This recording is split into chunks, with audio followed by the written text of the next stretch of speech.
When you put the green shirt on, safety comes on with the shirt.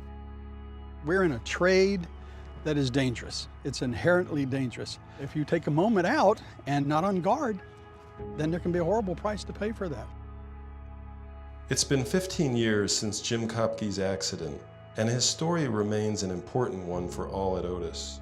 It actually was a spectacularly beautiful day. Nobody goes to work with the idea, today's the day I'm going to get hurt. I stand there 1 foot on the still, 1 foot on a ladder, and I reach up with my emery cloth to clean the little bumps off of the door track. I felt the elevator tow guard touch the top of my hand coming down. As I felt that, I knew I was in trouble. I thought I pushed the stop button. Evidently I didn't, because the elevator continued to run. My arm got run in between the front wall and the elevator, got stuck in there. It came down, my foot stuck on the sill. As things broke, I was able to fall down into the pit, but when I fell backwards into the pit, my left leg is still stuck to the bottom of the elevator. Well, fortunately, as soon as it started to take off, that little bit that was left connected to my foot came free. I can hear the blood hitting the floor. I hollered, and there was a wonderful lady who heard me. I told her who I was. I said, please call 911. I'm bleeding bad. I don't know how long I can hang on.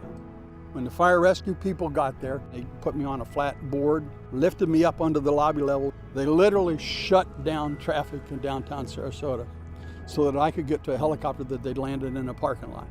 The next thing I remember is coming to the next morning in the hospital, in a room full of people, people from Otis holding my wife's hand. And I remember saying to her, I'm sorry, and I know our lives are changed forever. I had to learn to walk. I had to learn to do all of these things all over again. Everything has to be safety first. You put the green shirt on, it says safety first. That's who we are. The accident has had a big impact on you and your life. How has it really impacted you over the last 15 years? Well, I mean, the simple truth is it doesn't end. The impact of that does not end. And the last time I talked to you, I'd been through 20 plus surgeries. Well, now I've been through 30 surgeries. So Jim, if you could talk to our 33,000 mechanics, what advice would you give them to work safely? Whatever you start, whatever that job is that you start that day, you start by clearing your head, survey the situation. How do I do this safely? When I talk to mechanics, a lot of times they tell me there's a lot of customer pressure. And when they have that pressure, they will sometimes, they won't think, or they'll take a shortcut and they'll have an accident. What advice would you give in that situation? There is no substitute for doing it right. Right. There just isn't any substitute for right, and there's no justification to take a shortcut here. Most of the time, that customer, even if they're in that heat of the moment, are really upset when they've had a chance to back off. Be sympathetic to them, understand their predicament.